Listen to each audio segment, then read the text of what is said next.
నమస్కారం భక్తులారా. ప్రపంచంలో అత్యంత ధనిక దేవాలయంగా ప్రసిద్ధి చెందిన తిరుమల వెంకటేశ్వర టెంపుల్ గురించి మీకు ఎంత తెలుసు?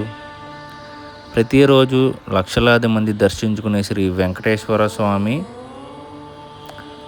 ఆలయంలో ఎన్నో అద్భుతమైన రహస్యాలు, ఆశ్చర్యకరమైన విషయాలు దాగి ఉన్నాయి. ఈరోజు మనం శ్రీ వెంకటేశ్వర స్వామి గురించి కొన్ని ఆసక్తికరమైన నిజాలు తెలుసుకుందాం. ముందుగా మన వీడియోని ఒక లైక్ చేయండి. అందులో మొదటిది, స్వామివారి విగ్రహంపై నిజమైన జుట్టు. తిరుమలలోని శ్రీ వెంకటేశ్వర స్వామివారు విగ్రహానికి ఉన్న జుట్టు నిజమైనదిగా భావిస్తారు. ఆ జుట్టు ఎప్పుడూ చిక్కులు పడకుండా నల్లగా మరియు మృదువుగా ఉంటుంది. భక్తుల విశ్వాసం ప్రకారం ఆ జుట్టు దేవలోకానికి చెందినదిగా చెబుతారు అని మీలో ఎంతమందికి తెలుసు? ఇక ఫ్యాక్ట్ నెంబర్ 2, స్వామివారి విగ్రహం నుండి సముద్రపు ధ్వని వినిపిస్తుందని అంటారు. ఇది చాలామందికి తెలిసిన విషయమే. స్వామివారి విగ్రహం చెవి దగ్గరగా వినితే సముద్ర అలల శబ్దం వినిపిస్తుందని చాలామంది చెప్తారు. ఇది భక్తుల్లో అత్యంత ప్రసిద్ధమైనది విషయాల్లో ఒకటి. చాలా సమయంలో స్వామివారి దగ్గర ఉండే పూజారులే చెప్పారు దీన్ని కూడా. మీలో చాలామంది తెలిసేది. ఇక ఫ్యాక్ట్ నెంబర్ 3, విగ్రహం ఉష్ణోగ్రత. ఆలయంలో ఎల్లప్పుడూ చల్ల వాతావరణం ఉన్నప్పటికీ స్వామివారి విగ్రహం సాధారణంగా మానవ శరీరం ఉష్ణోగ్రతకు దగ్గరగా ఉంటుందని చెబుతారు. అభిషేకం సమయంలో ఈ విషయాన్ని కొందరు అర్చకులు కూడా ప్రస్తావిస్తూ ఉంటారు. అంటే ఇప్పుడు మన బాడీ టెంపరేచరు బయట మనకి ఎంత వర్షాకాలమైనా చలికాలమైనా మన బాడీ టెంపరేచర్ వేడిగా ఉన్నట్టే స్వామివారి కూడా అలాగే ఉంటుందంట. ఫ్యాక్ట్ నెంబర్ 4, అనంత దీపం.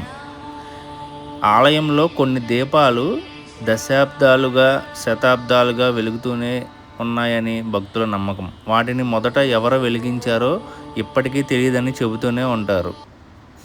ఈ దీపాలు ఎప్పుడూ అలాగే ఉంటాయి. మనం స్వామివారిని కూడా ఆ దీపం వెలుగులోనే చూపిస్తారు మనకి. స్వామివారి దగ్గర ఎటువంటి లైట్ కాంతి కానీ అలాంటిది ఉండదు. ఓన్లీ దీపాల వెలుగులోనే స్వామివారిని మనం దర్శించుకుంటాము. ఫ్యాక్ట్ నెంబర్ 5, విగ్రహం మధ్యలో ఉన్నట్టు మనకి కనిపించిద్ది.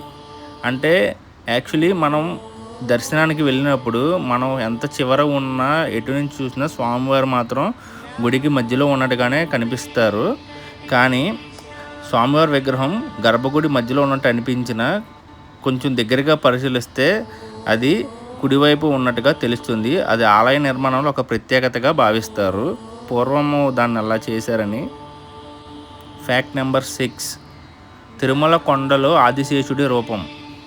తిరుమలలోని 7 కొండలను భక్తులు ఆదిశేషు యొక్క 7 తలలుగా భావిస్తారు. అందుకే మన తిరుమలను శేషాచలం అని కూడా పిలుస్తారు. చాలామందికి ఈ విషయం తెలుసు. 7 కొండలని అంటే ఈ శేషనాగ్గా అని చెప్పి అంటారు. అది మనలో చాలామందికి తెలుసు. పురాణాల్లో కూడా దీని గురించి చాలా ప్రస్తావన అయితే జరిగింది. ఇక ఫ్యాక్ట్ నెంబర్ 7, ప్రపంచంలోనే అతిపెద్ద ప్రసాదం మన తిరుమల లడ్డు. తిరుపతి లడ్డు ప్రపంచ ప్రసిద్ధి చెందిన ప్రసాదం. ప్రతిరోజు లక్షల సంఖ్యలో లడ్డూలు తయారీ అవుతాయి. ఈ లడ్డు ప్రత్యేకత గుర్తింపు కూడా లభించింది. ఈ లడ్డు గురించి ప్రత్యేకంగా చెప్పాల్సిన పని లేదు. ఇది దాదాపుగా ప్రపంచంలోని అన్ని దేశాలలో మన తిరుపతి లడ్డు అంటే దానికి ఒక ప్రత్యేక స్థానం, గుర్తింపు ఉంది. అదంతా స్వామివారి మహిమ. ఫ్యాక్ట్ నెంబర్ 8, కోట్ల విలువైన జుట్టు వేలం. భక్తులు మొక్కుబడిగా తలనీలను సమర్పిస్తారు. ప్రతి సంవత్సరం ఈ జుట్టుని వేలం వేయడం ద్వారా ఆలయానికి కొన్ని కోట్ల రూపాయల ఆదాయం వస్తుందని గుడి వాళ్ళే చెప్తూ ఉంటారు. మీరు కూడా తలనీలాలు ఇచ్చేటప్పుడు ఒకసారి దీన్ని అక్కడ ఎవరైనా ఉంటే వాళ్ళని అడగండి. ఇది చాలా పెద్ద వేలంగా జరిగిద్దంట. దాన్ని వచ్చి కొనుక్కెళ్తూ ఉంటారు కొన్ని కోట్ల రూపాయలకి. ఏదైనా సరే స్వామివారిది విలువైందే అని. ఫ్యాక్ట్ నెంబర్ 9, స్వామివారి పేరు బాలాజీ. ఉత్తర భారతదేశంలోని శ్రీ వెంకటేశ్వర స్వామిని బాలాజీ అని కూడా పిలుస్తారు.